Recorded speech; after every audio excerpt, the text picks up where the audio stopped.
9:30 हो गया। मैंने पहले ही कहा था कि 9:45 तक बोलूँगा, तो इसके बारे में 2-3 मुद्दे ही बताता हूँ। बहुत सारी बातें विलास ने बता दी। एक तो पहला मुद्दा तो ये है, आरपीआई के लोगों ने बाबा साहब आम्बेडकर के मृत्यु का जो मामला है, अगर बीसी कामड़े छोड़ दिया जाए और कुछ लोगों को छोड़ दिया जाए, तो बाद में आरपीआई के लोगों ने इस बात को छोड़ दिया, उठाया नहीं। बाद में दलित पैंथर ही आरपीआई में रूपांतरित हो गया। तो इन्होंने तो उनको जिन्होंने हत्या की, वो माई को महाराष्ट्र में लेकर घूमने का काम किया। माई को लेकर, तो अगर माई को किसी ने लाया महाराष्ट्र के सार्वजनिक जीवन में, तो दलित पैंथर के लोगों ने लाया। आरपीआई के लोगों ने शुरू में किया और बीसी कामड़े आखिर तक ये बात करते रहे, बाकी सभी लोगों ने छोड़ दिया। और दलित पैंथर के लोग जो आज आरपीआई में रूपांतरित हो गए हैं, उन लोगों ने इसके तरफ ध्यान देने की तो छोड़ो, उनके साथ समझौता कर दिया।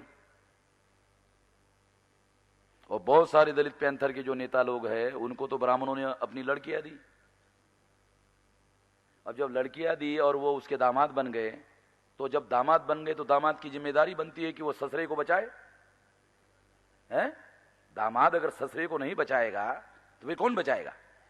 तो दामादों ने ससुरों को बचाने का काम किया। और वो लोग, जब हमने किताब और ये सारा मामला सामने लाया, लोखंडे साहब जो यहां अभी बैठे थे, वैसे शायद वहां है, लोखंडे साहब पहले व्यक्ति हैं जिन्होंने इसके बारे में किताब लिखी। तो मैंने अपने विद्यार्थी जीवन में इस किताब को पढ़ा था, तो मेरे दिमाग में ये बात, लोखंडे साहब का जो नाम है वो दिमाग में रहा। और मैंने ही विलास को कहा, अरे वो जाओ नागपुर में लोखंडे साहब, एक कोई व्यक्ति है, मुझे मालूम नहीं उसका एड्रेस क्या है क्या नहीं है, मगर जाओ नागपुर में अगर ढूंढो तो लोखंडे साहब का एड्रेस आपको जरूर मिल जाएगा। तो विलास को मैंने ही उधर लोखंडे साहब के पास भेजा और बहुत सारी दूसरी भी जानकारी उनको मिल गई।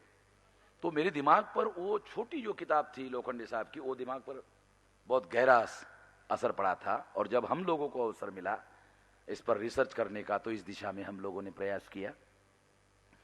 तो जिन लोगों ने करना चाहिए था उन लोगों ने नहीं किया। और जब हम लोगों ने ये सारा प्रयास, सारा रिसर्च, सारा डॉक्यूमेंटेशन इकट्ठा किया, सारे दस्तावेज इकट्ठा किया और सिलसिलेवार उसका विश्लेषण किया, हर घटना का विश्लेषण किया, और विश्लेषण करके आधार पर, डॉक्यूमेंट के आधार पर विश्लेषण किया और विश्लेषण के आधार पर प्रमाणित किया कि ये जो है इसका क्या मतलब है। जैसे फॉर एग्जाम्पल हमारे एडवोकेट दारवटकर जी ने कहा कि बाबा साहब आम्बेडकर के दांत निकाले जा रहे थे, तो क्या बाबा साहब आम्बेडकर को 5-6 साल होने के बावजूद भी क्या उनको मालूम नहीं चला कि बाबा साहब आम्बेडकर की हत्या करने की साजिश हो रही? क्या उनको मालूम नहीं हो रहा था? बाबा साहब आम्बेडकर इतने विद्वान आदमी, उनको समझ में नहीं आ रहा था? बाबा साहब आम्बेडकर को मालूम हो रहा था, इसका दस्तावेजी एविडेंस है। और बाबा साहब आम्बेडकर, दारवटकर साहब शायद आपने केयरफुली ध्यान नहीं दिया होगा, हो सकता दिया भी हो, मगर आपको ध्यान बताना चाहता हूं। बाबा साहब आम्बेडकर ने एक सीक्रेट लेटर दादा साहब आम्बेडकर को लिखा, और उस सीक्रेट लेटर में लिखा, वो सीक्रेट लेटर क्यों है?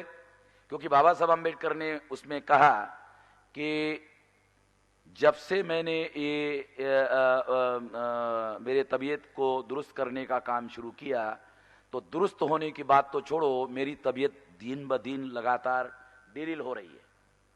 यानी दुरुस्त करने के लिए जो मैंने कोशिश की, उसे दुरुस्त होने की छोड़ो, मेरा जो स्वास्थ्य है वो दिन ब दिन जो है वो गिर रहा है। और बाबा साहब आम्बेडकर बैरिस्टर है।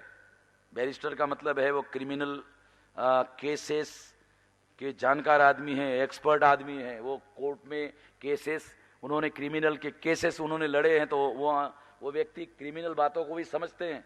तो उन्होंने दादा साहब गायकवाड़ को लेटर लिखा और लेटर में ये बात लिखी, और आखिरी में जो सेंटेंस लिखा वो बहुत इंपॉर्टेंट है।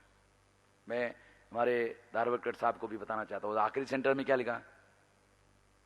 मी जे पत्र तुम्हाला लिहिलेलं आहे, कृपया कुणालाही सांगू नका। बराबर? तो इसका मतलब यह है कि बाबा साहब आम्बेडकर को ये आशंका हुई इससे, इस लेटर से यह प्रमाणित होता है कि बाबा साहब आंबेडकर के मन में यह आशंका है, यह उसका दस्तावेज एविडेंस है। अब सवाल यह है कि बाबा साहब आंबेडकर ने लेटर लिखा भी और उसकी चर्चा करने के लिए भी मना किया, ऐसा क्यों किया?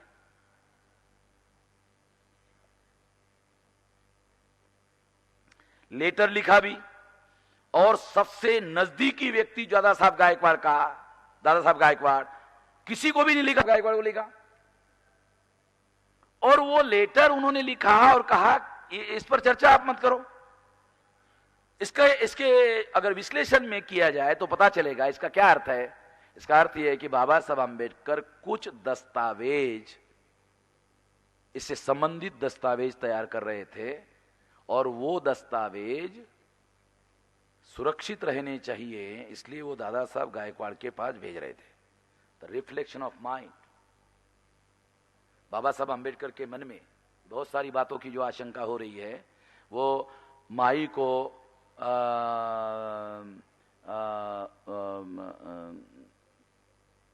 तलाक भी देना चाहते हैं और अपने मित्र बैरिस्टर समर्थ को उन्होंने मैसेज भेजा है कि मैं कुछ दिन बॉम्बे में आ रहा हूं, आपके घर में रहूंगा। और वो तलाक के कागज उन्होंने तैयार किए। LR बाली जो पंजाब के हैं, उन्होंने कहा वो कागज मैंने देखे, वो कागज में तलाक के बारे में लिखा गया था, ये मैंने देखा। और बाबा साहब आंबेडकर ने, वो डॉक्यूमेंट्री एविडेंस है कि बैरिस्टर समर्थ के साथ वो तलाक के मुद्दों पर चर्चा करने के लिए जाने वाले थे। और बाबा साहब आंबेडकर बैरिस्टर थे, मगर दूसरे आदमी को वो केस देना जरूरी था, तो उनके मित्र थे बैरिस्टर समर्थ। बैरिस्टर समर्थ कायस्थ थे, बैरिस्टर समर्थ जो थे वो कायस्थ थे, ब्राह्मण नहीं थे। नाम की वजह से थोड़ा सा मतलब कंफ्यूजन होता है, मगर वो कायस्थ थे। बाबा साहब आंबेडकर ने मूक नायक नाम का जो पेपर निकाला था, मूक नायक, हाँ, उसके बाद में उन्होंने जो बहिष्कृत भारत निकाला था, देवराव नाइक नाम का जो कायस्थ था, वो उसका संपादक, कार्यकारी संपादक थे। सहस्त्र बुद्धे जो है वो कायस्थ थे। दूसरे एक चित्रे, ये चित्रे भी कायस्थ थे। ये बहुत सारे लोगों के ये जो नाम थे, नाम बड़े कंफ्यूजन करते हैं, ये सारे कायस्थ थे, ब्राह्मण नहीं थे। मगर ब्राह्मण क्या बोलते हैं, नहीं ब्राह्मण थे। अब लोग वेरिफिकेशन में तो जाते नहीं है। तो ये इस बात का एविडेंस है कि बाबा साहब आंबेडकर इसके बारे में विजिलेंट थे और उनको वो रिकॉर्ड रखना चाहते थे। और दूसरी एक महत्वपूर्ण बात कि ये जो लेटर है, ये लेटर शायद उन्होंने एक जगह भेजने के बजाय शायद एक दो जगह उसको रिकॉर्ड रखने की कोशिश की। इससे प्रमाणित होता है कि वो विजिलेंट थे। दूसरी एक महत्वपूर्ण बात मैं आपको बताना चाहता हूं कि बाबा साहब आंबेडकर को अपना स्वास्थ्य गिर रहा है दुरुस्त होने के बजाय, उनके मन में आशंका है। और दूसरी तरफ माई का जो बिहेवियर है वो कैसे है, वो किसी भी दूसरे डॉक्टर को दिखाने के लिए झगड़ा करती थी। इसका मतलब है वो एज ए डॉक्टर, उसको मालूम है अगर दूसरे डॉक्टर को डॉक्टर बाबा साहब आंबेडकर को दिखाया गया तो दो बातें होगी। एक, वो डॉक्टर डायग्नोसिस करके बता सकता है कि तुम्हारा जो इलाज है वो गलत हो रहा है, वो दूसरा डॉक्टर बता सकता है, सारा षड्यंत्र फेल हो सकता है। दूसरी बात क्या है, दूसरी बात माई के दिमाग में क्या है, माई के दिमाग में दूसरी बात यह है, डॉक्टर बाबा साहब आंबेडकर को अगर ये सलाह दिया गया तो वो स्वतंत्र निर्णय लेकर दूसरा इलाज शुरू करवा सकते हैं, इससे बाबा साहब आंबेडकर का स्वास्थ्य दुरुस्त हो सकता है। दो बातें माई सोच रही। इसलिए जो भी आता है कोई दूसरी बात करने के लिए, उसके साथ कोई और नहीं, ये जो माई है ये खुद ही झगड़ा करती। और झगड़ा करने की वजह से क्या हो जाता है, वो जो लोग हैं वो परेशान होकर के वो चले जाते और फिर दोबारा फिर जो है बात नहीं करते। आयुर्वेद के भी कुछ डॉक्टर आए थे और उनके साथ भी उन्होंने झगड़ा किया और कई डॉक्टरों के साथ झगड़ा किया। किसी भी व्यक्ति को दिखाने के लिए उसका बिहेवियर, एक अपराधी का जो बिहेवियर होता है, माई का जो बिहेवियर है एक अपराधी का बिहेवियर है।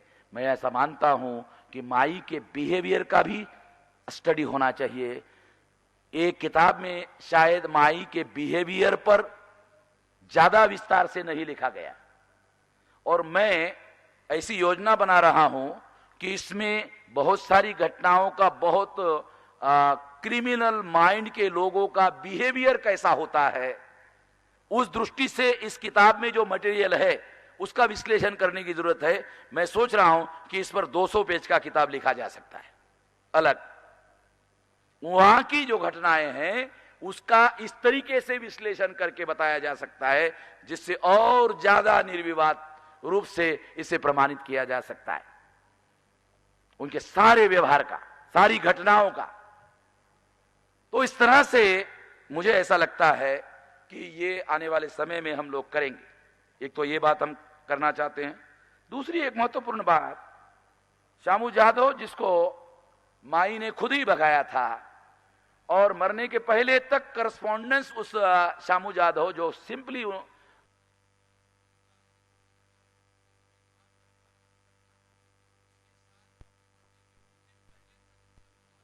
रखा, क्या वजह? जो शामू जादव कोल्हापुर का है वो उसको माई ने, चाहे कोई भी योजना हो, पैसे का लालच हो या कोई भी कारण हो, उसके आधार पर उसको उस षड्यंत्र में शामिल किया गया। 4 दिसंबर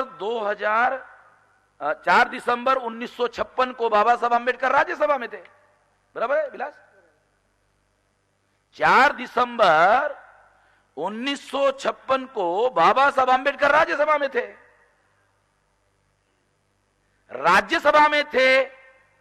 और इसका मतलब है कि उनका स्वास्थ्य बिल्कुल ऐसा नहीं था कि 5 तारीख के 12 बजे के रात में, मृत्यु 6 तारीख को हुआ का मतलब क्या है?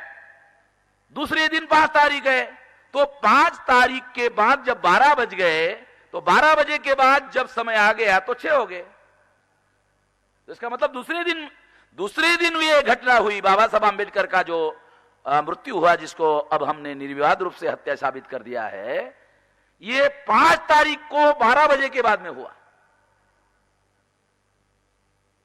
4 तारीख को राज्यसभा में थे। अगर 4 तारीख को राज्यसभा में थे तो वो कोई बेड रिडन बीमार व्यक्ति नहीं थे, बराबर समझ रहे वकील साहब?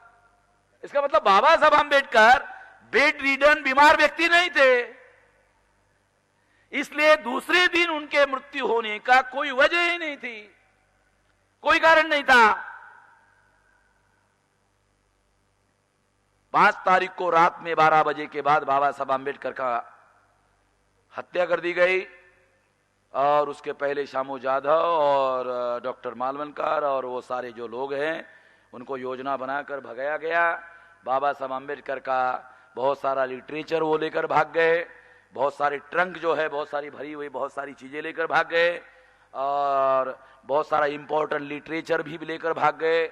माई साहब, बाबा साहब आंबेडकर अपने मृत्यु के पहले जो लिखने का काम कर रहे थे, छुपकर माई साहब बाबा साहब आंबेडकर क्या लिख रहे हैं उस पर भी वो सीआईडी की तरह, एक चोर की तरह निगाह रखती थी।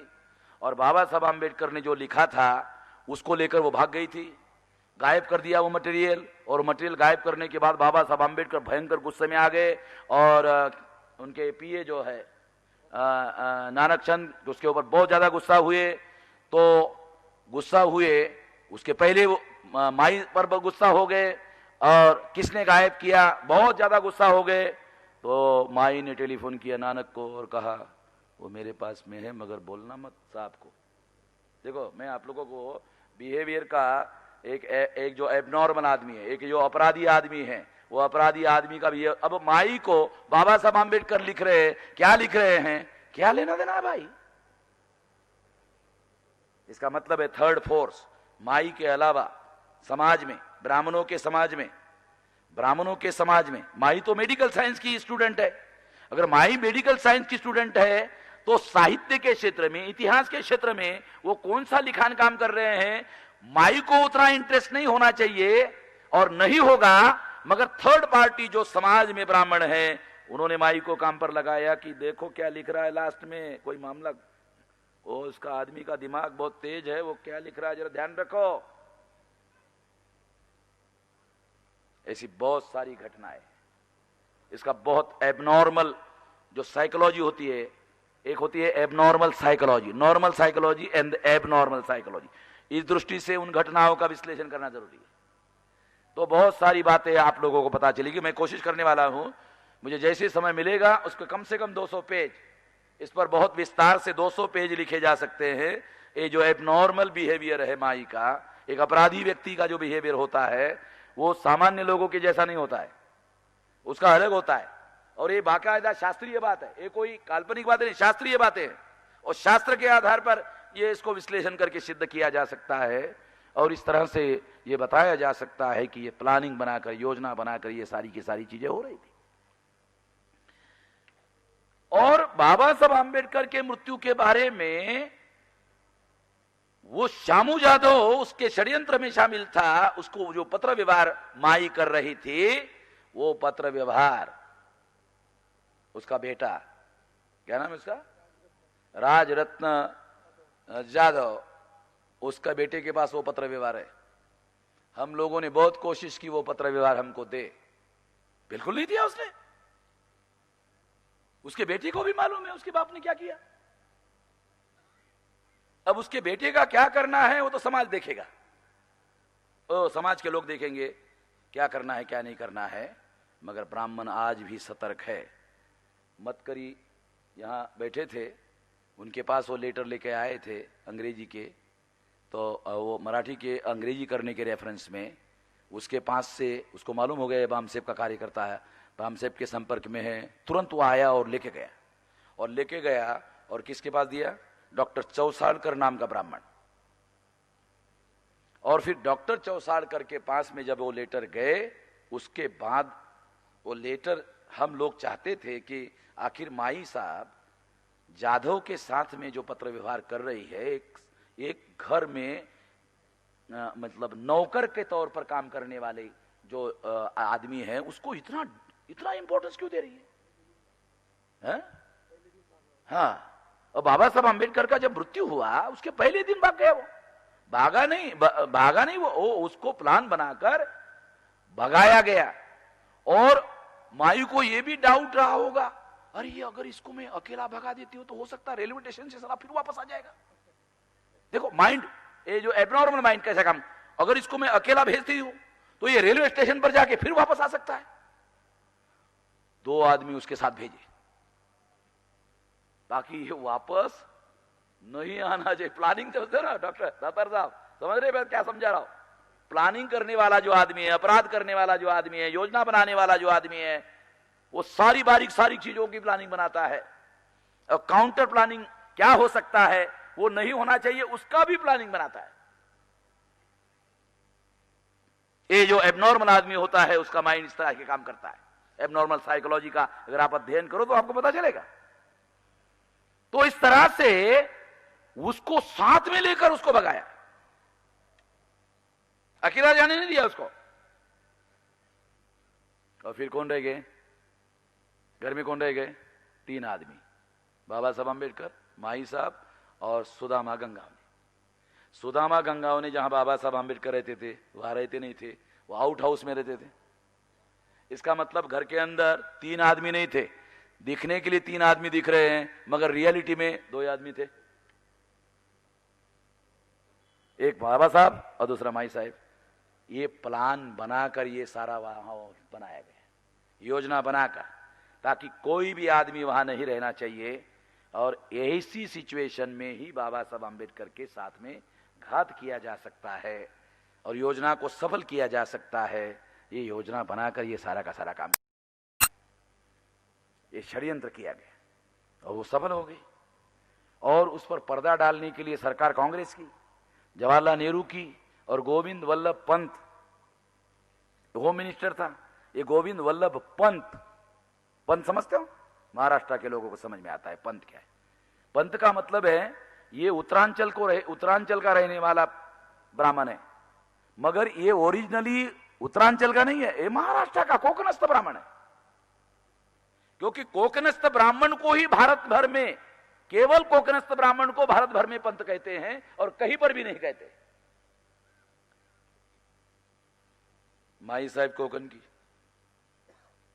ये जो कोकणस्थ ब्राह्मण, ये कोकण के, और वो मालवनकर जो है वो कोकण का ब्राह्मण, श्रीपाद अमृत डांगे कोकण का ब्राह्मण, बैरिस्टर पै जो बाद में गोविंद वल्लभ पंत ने उसका पार्लियामेंट में नाम लिया, ये भी कोकण का ब्राह्मण। छत्रपति शिवाजी महाराज का हत्या करने वाले जो लोग थे वो सारे कोकण के ब्राह्मण। बराबर है दरबार साहब, आप अध्ययन करते हैं तो इसलिए आपको बता रहा हूं।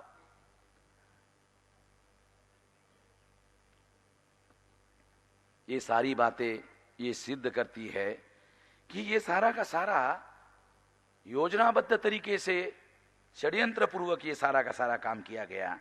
और आज तक ब्राह्मण लोग जो हैं ये उनको मालूम है, डॉक्टर चौसाड़कर थर्ड पर्सन होगा, थर्ड ब्राह्मण होगा, मगर वो भी विजिलेंट है। हम लोगों को वो करस्पॉन्डेंस लेटर नहीं मिलना चाहिए, इसके लिए वो विजिलेंट है। अभी भी वो अपने जाति के लोगों को बचाने के लिए कोशिश कर रहा है। अभी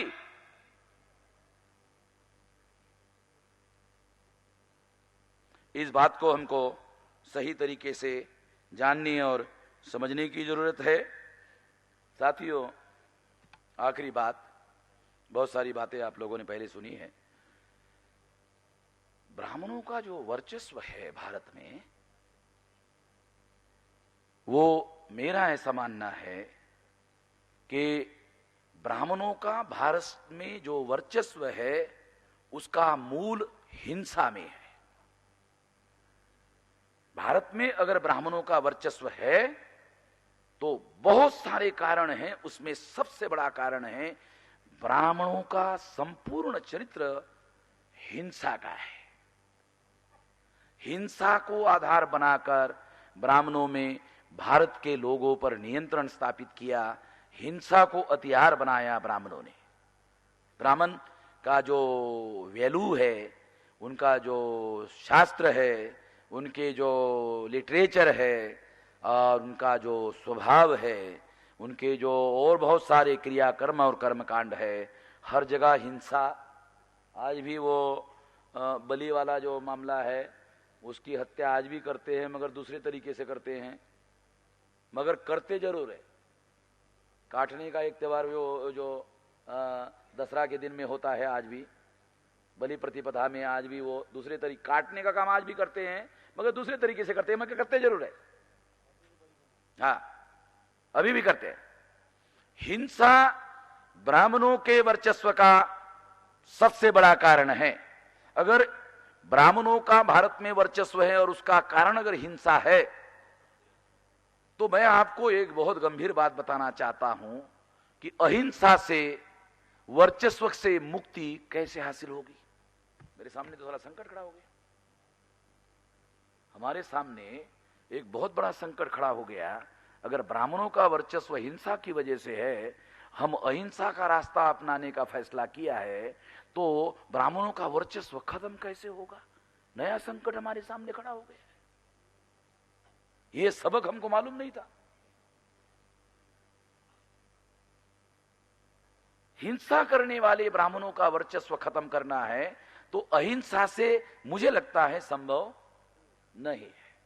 अगर अहिंसा से संभव नहीं है तो दूसरी तरफ हिंसा का रास्ता इख्तियार करना कहां तक युक्ति संगत है।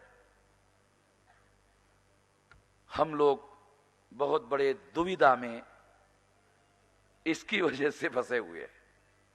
इसलिए मैं इस दुविधा में अभी, मैं ऐसा मानता हूं कि मैं इस दुविधा में हूं, इसका कोई रास्ता अभी मुझे सूझ नहीं रहा है। इसलिए मैं इसका रास्ता क्या हो सकता है ये आप लोगों के ऊपर सोचता हूं, छोड़ देता हूं कि इसका रास्ता क्या होगा। अभी मेरे पास इसका कोई इलाज है नहीं, मगर इसका इलाज जरूर ढूंढना होगा। मैं इतना ही कह सकता हूं कि इसका इलाज जरूर ढूंढना होगा। अभी मेरे पास इसका कोई इलाज नहीं। इस विषय को मैं यहीं समाप्त करना चाहता हूं। आप लोगों ने मेरी बात ध्यान से सुनी, इसके लिए आभार और धन्यवाद।